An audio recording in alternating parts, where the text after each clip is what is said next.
nabangcolile bona bayaphithizela bayangena nabangcolile bona bayaphithizela siphathumzila sindawo siphathumzila sindawo siphathumzila sindawo siphathumzila sindawo bayangena nabangcolile bona bayaphithizela bayangena nabangcolile bona bayaphithizela siphathumzila sindawo siphathumzila sindawo siphathumzila sindawo siphathumzila sindawo bayangena nabangcolile.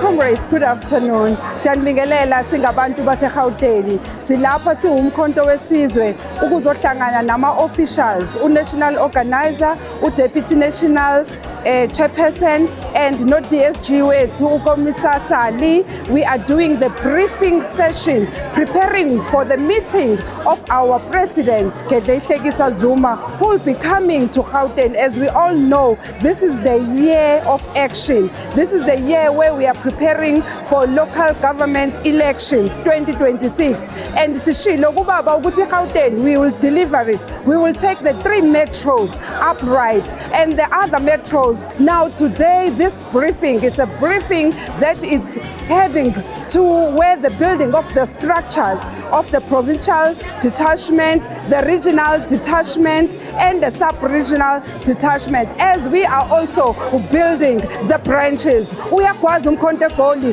uyaphila umkhonto eGoli, siphilele nqamalala amandla. Igama lami nguBonkosi Wakakhanyile, head of mobilization of MKP. Namhlanje sekuyi-provincial meeting yaseGauteng, sihamba ne-leadership ama-officials. It's a preparatory meeting for the coming meeting yaseGauteng. Silapha so-consult ama-structures, sizolalela abantu ukuthi bathini, sizolalela ukuthi ama-structures afisani, sizolalela amalungu omkhonto ukuthi afisa yiphi inqubekela phambili, njengoba sesilola i-machinery yokuzo-attacker yokwenza sure ukuthi siyalwina ukhetho la 2026 le-local government. Engingakusho nje ukuthi abantu they are rejuvenated, abantu they are energetic, abantu they are focused, abantu bathi umkhonto uyagwaza ulokhu kwaze njalo.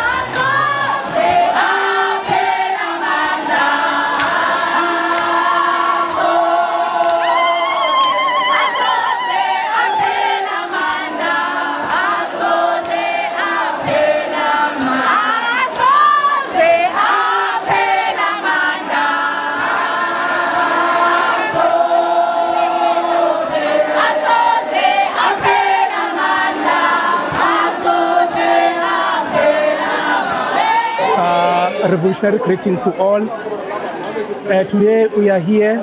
It's not a conference, it's a gathering, a briefing, preparing them for the coming of the Commander-in-Chief, President Gedle Hlekisa Zuma.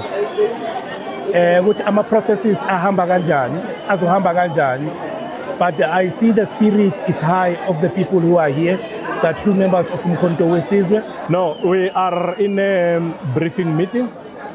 We are preparing for the visit by the president in Gauteng, as we did in Limpopo. The president should come here, found the ground fertile and ready for him to come and launch the structures. We are telling them what should they be doing so that when the president comes here, he found everything is in order.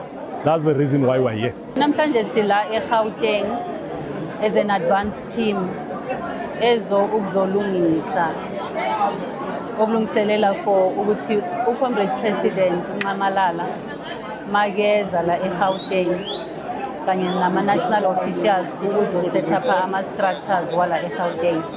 Kube ukuthi i-groundwork sesiyenzile, sifane ne-caterpillar egandagandayo so that bese kuba iskontiri so that imoto zizondlula ku-right. So kube yithi namhlanje lapho. So the first part of the meeting ihambe kahle kakhulu. Right now sebazongena abo comrade la so that bazocaciselwa kahle ukuthi i-process ya next ya when the president comes kanye nama national officials izohamba kanjani leyo process. So yonke into ihamba kahle. Yeah, it started very rocky, I must say. Kodwa hayi abo comrades hayi bayibambile i-discipline, yonke into yahamba kahle. Umsholo ubuyile manje sekuzoba right kuzoba lisemsawdeni.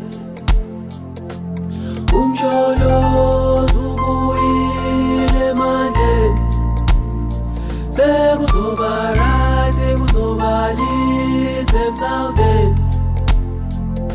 Batutuzeni batutuzani kuzoba mnandi. Hey batutuzeni batutuzani kuzoba mnandi. Umsholo ubuyile